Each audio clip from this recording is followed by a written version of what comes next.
726 anos antes de Yeshua nascer, o profeta Miqueias falou sobre a cidade do nascimento do Salvador. Vejam: "E tu, Belém Efrata, posto que pequena entre os milhares de Judá, de ti me sairá o que governará em Israel, e cujas saídas são desde os tempos antigos, desde os dias da eternidade." Miqueias 5:2. Como José e Maria viviam em Nazaré, a profecia se cumpriu perfeitamente, visto que eles se deslocaram para Belém, como em Lucas 2, 4, 5 e 7.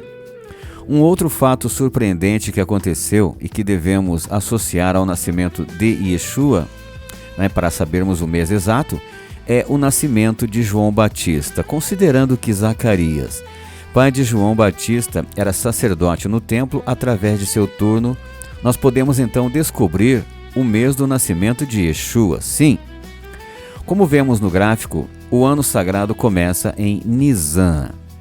Ao lermos Crônicas, em seu primeiro livro, vemos que o rei Davi dividiu o ano sagrado em 24 turnos, isto é, são 24 quinzenas, cada turno o nome de um sacerdote. Bom, então existia o templo. Através de sortes, levitas eram destinados a trabalharem no templo. O templo era como um organismo vivo que não parava nunca, caro amigo.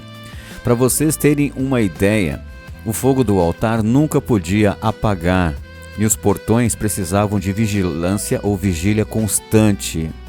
Com a mesma equipe morando no local, os chefes das famílias levitas podiam organizar escalas internas, quem trabalhava de madrugada, quem assumia pela manhã, quem cantava à tarde, usando o mesmo grupo de homens. Assim, cerca de 1.300 pessoas, 1.300 homens, mantinham o templo funcionando 24 horas por dia, 7 dias por semana e 30 dias por mês.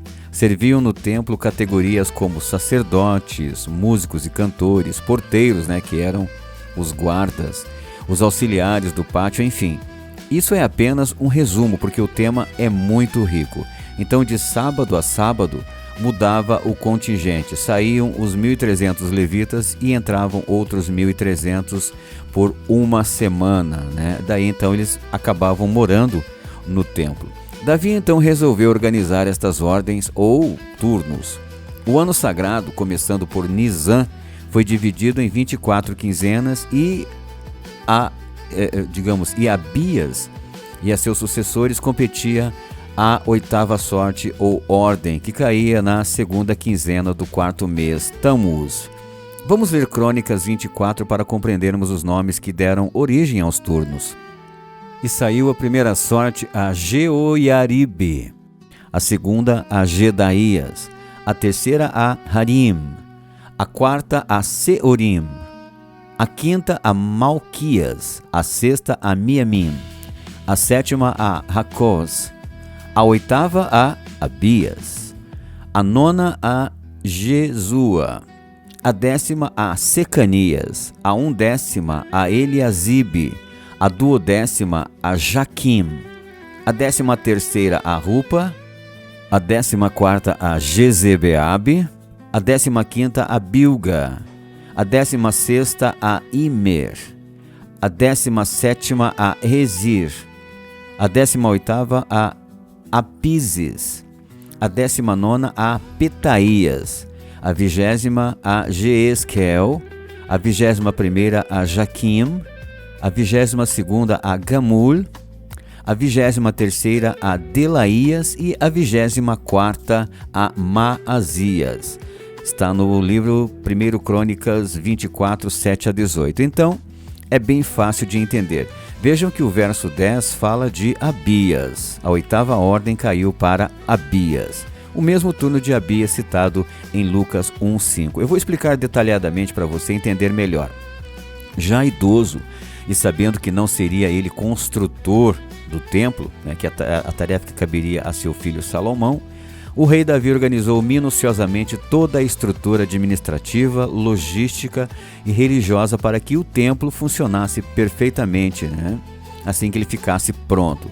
Vocês estão vendo aqui o gráfico, essa parte laranja, que corresponde às quinzenas, né, ou turnos dos meses do ano sagrado. Então vejam, Jeoiarib, ele pegou a primeira quinzena de Nisan, né? Gedaías a segunda. Para o mês de Ziv, a terceira quinzena do ano caiu para Harim, a quarta para Seorim, a quinta para Malquias, a sexta para Miamim, no mês de Sivan, a sétima para Racós, o oitavo turno para Abias. Guardem este turno porque usaremos então para descobrir o nascimento de João Batista e Yeshua. A nona sorte ou turno para Jesua, o décimo, né, para Secanias, o 11º para Eliasib, o 12º para Jaquim, o 13º turno no começo do mês sagrado de Etanim caiu para Rupa. O 14º turno ainda em Etanim caiu para Jezebeab. O 15º turno caiu para Bilga. O 16º para Imer. O 9º mês sagrado hebraico, que é Kisleu, ou Kislev, né? O 17º turno caiu para Rezir. O 18º turno caiu para Apizes. Vamos para o 10º mês sagrado, que é Tebet. E o 19º turno caiu para Petaías. O 20º turno caiu para Jeesquel. Mês 11 sagrado é Sebate. E o 21º turno caiu para Jaquim. O turno 22 caiu para Gamul. Mês 12, Adar. E o 23º turno caiu para Delaías, ou Delaías, é isso mesmo. E o último turno, de número 24, caiu para Maazias. Ótimo, são 24 turnos, né? 24 turnos. Então, vamos lembrar que estes nomes aí ficaram fixos. Se, por exemplo, 200 anos depois um sacerdote fosse sorteado para o terceiro turno, por exemplo, ele preencheria lá o turno de Harim. Se 500 anos depois deste evento aí, né, um sacerdote fosse sorteado para o 23º turno, né, ele cairia então no turno de Delaías. E eu fico imaginando a importância do templo na vida dos hebreus. Pessoal, isso acontecia todos os dias, o dia todo. Era tudo feito de maneira perfeita e precisa. Era uma higiene impecável. Os levitas eles eram purificados para fazerem os serviços do templo. Esses serviços eles eram realizados no pátio principal, no átrio, né? No altar, que é o altar de ofertas e sacrifícios, e no santuário. No Santíssimo, somente uma vez no ano, entrava um sumo sacerdote para expiar os pecados. Então nós devemos lembrar que só de sacerdotes, em média 50, trabalhavam simultaneamente. Então tudo era muito dividido e tudo muito bem organizado. Digamos, por exemplo, que tivesse que ter lenha. Então existia uma casa das lenhas. Para os animais existia uma casa, né, um compartimento apropriado. Para os objetos usados nos serviços sagrados, por exemplo, né, a pá. Então tinha a pá, a bacia, o garfo, que é o tridente, a pinça, tudo muito bem limpo, né, higienizado, purificado, para que na hora de uso esses sacerdotes então levassem tudo de maneira correta, seja para o incenso, menorá, para o altar de sacrifícios. Então havia uma movimentação diária e tudo era guardado dentro de suas devidas casas. Para vocês terem uma noção, o serviço do pátio começava com a retirada das cinzas dos sacrifícios. Era a primeiríssima coisa a se fazer, conhecido como Terumat Hadeshen. Imagina só, caros amigos, eles vão ali, né, eles retiram as cinzas do altar, que não é qualquer cinza, e sim cinzas sagradas. Eles retiram aquelas cinzas com pás específicas, colocadas em vasilhas específicas, são levadas para um lugar específico, e isso todos os dias. E ali são guardadas, né, porque são sagradas. Então não são qualquer cinzas, tudo muito minucioso. Esse altar, esse serviço de recolhimento de cinzas ele vai viabilizar o serviço de outros sacerdotes que vão trazer as lenhas. Daí outros vão trazer o animal, que foi examinado por outros sacerdotes, né? Esse animal foi preparado, limpo por outros sacerdotes para que aquele serviço, né, então seja feito. Tem aqueles que vão, digamos, cortar os animais e etc, né? Tudo muito bem organizado, como o Eterno mandou que fosse. Por exemplo, 2 sacerdotes entravam na câmara dos bolos grelhados para o devido preparo das ofertas diárias. Esses bolos que eram servidos sobre o altar, né? Imagine só, tem levitas especializados até em bolos, que vão levar então esses bolos aos sacerdotes, que por fim vão fazer a oferta diária ao Eterno. Outro detalhe, 2 sacerdotes subiam ao topo do altar para retirar o que não havia sido queimado durante a noite, enquanto outros arrumavam esse acúmulo de cinzas. E um fato interessante é que 2 sacerdotes subiam a rampa do altar, faziam o recolhimento das cinzas, arranjavam as brasas, né, posicionando ali elas de maneira correta. Então, quando o sumo sacerdote ia fazer o seu serviço, já tinha ali toda uma equipe que fazia a limpeza, centralizava as brasas e etc. Sacerdotes, eles eram encarregados para tirarem as cinzas da noite, né, do altar, num carrinho de cobre, para fora da cidade, num lugar puro. Então, com o altar limpo, os sacerdotes traziam as lenhas menores e as colocavam no altar. Outros sacerdotes traziam as lenhas maiores e as organizavam sobre o altar. Vejam, é todo um serviço. Uns traziam lenhas maiores, outros lenhas menores. Então, o que aconteceu? O Sinédrio, ele se organizava e fazia a organização das tarefas que se chamava Lishkat Hagazit, que era um sorteio, né, das tarefas, quem vai fazer o quê, né? E olha só que maravilha. Por exemplo, 3 sacerdotes eram sorteados para fazer a parte matinal, diária da oferta contínua, dia após dia, manhã após manhã, onde alguns preparavam o animal abatido, lavando o animal, lavando as partes a serem sacrificadas. Outros sacerdotes lavavam os órgãos para o altar. Outros entravam no santuário para preparar o candelabro, que é a menorá, né? O cuidado com os pavios, com o azeite, né? O azeite puro que era colocado ali, e também do altar de incenso. Esse é um trabalho já dentro do tabernáculo propriamente dito. Olha que interessante, um sacerdote dava sinal quando o leste se iluminava. Eles subiam no telhado e avisavam, quer dizer, eles viam o sol se despontando, era o início do dia. Era como uma engrenagem perfeita, caro amigo. Daí já tinham aqueles que iam abrindo os portões, aqueles que iam começar o serviço de canto, né, das ofertas diárias, tudo extremamente organizado. 93 utensílios, por exemplo, eram retirados das câmaras para serem usados. Eram de ouro, de prata e de bronze. Um sacerdote especializado ia lá, retirava esse material, levava para o devido lugar específico. Outros iam para a câmara dos cordeiros, verificavam cada animal, viam se tinham defeito, né, lavavam muito bem e os levavam para os sacrifícios diários. Bem, caros amigos, não quero me delongar mais sobre o templo, né, apenas um resumo. Lembro que eu comentei sobre o altar de incenso?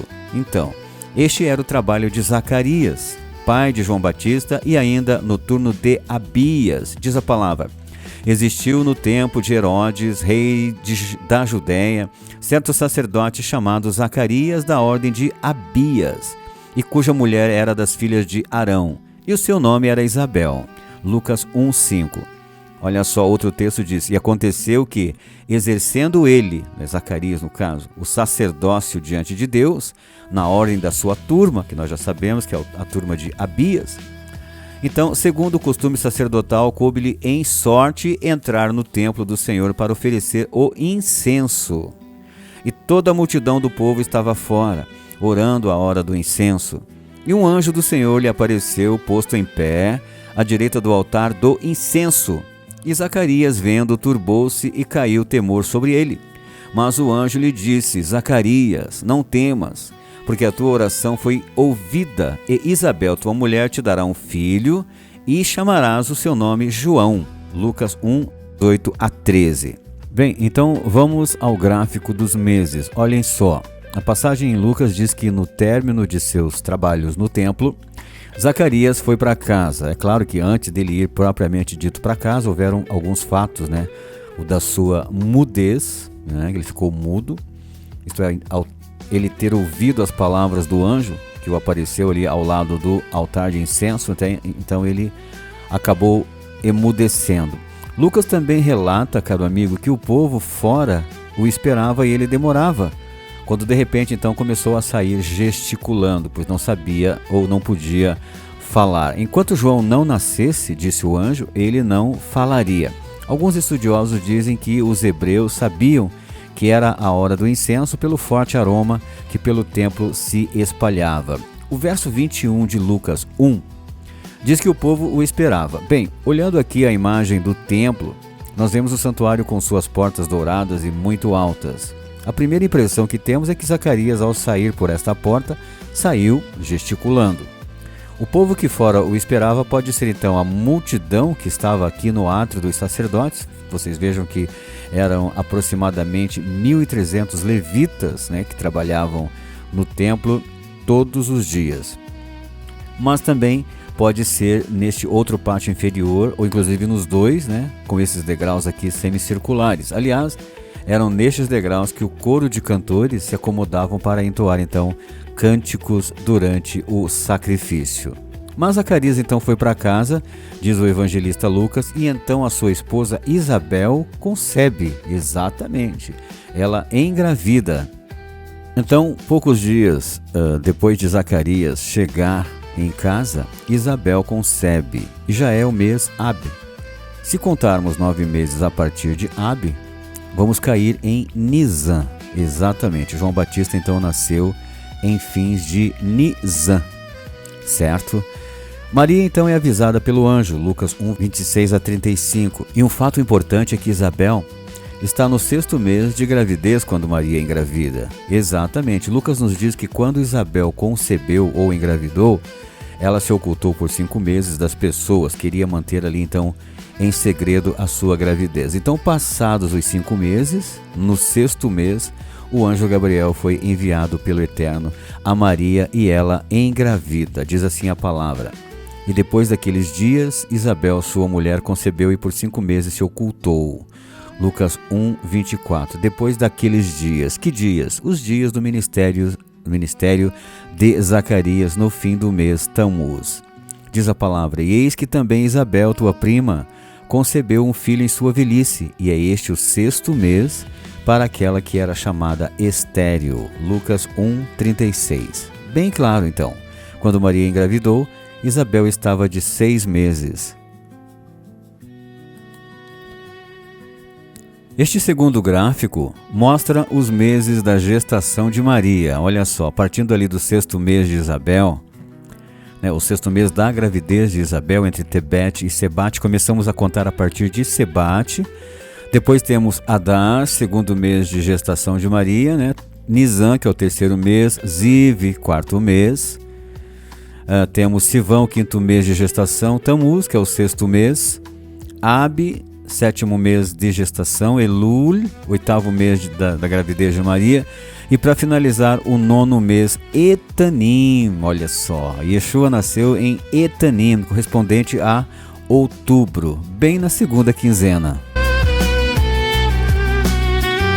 Uma coisa interessante que eu quero comentar aqui é que eu falei no começo deste estudo que nós não temos o dia e nem o ano exato do nascimento de Yeshua. Claro que o Eterno não queria que soubéssemos, mas a morte nós temos, o ano, o mês, o dia e até a hora em que Yeshua morreu. Sim, ele morreu no dia 14 de Nisan, com 33 anos e meio, sim, 33 anos e 6 meses. Agora olha só, não obstante, se ele morreu com 33 anos e 6 meses, certamente que 6 meses após a sua morte, ele estaria completando 34 anos. Isso é uma coisa óbvia. Dá para entender, caro amigo? Vejam que 6 meses após a morte de Yeshua, ele estaria, digamos no caso, como nós falamos nos nossos dias, ele estaria fazendo aniversário, não é verdade? Então olha o gráfico, se nós contarmos 6 meses Após a morte de Yeshua, o seu mês de nascimento cai em Etanim.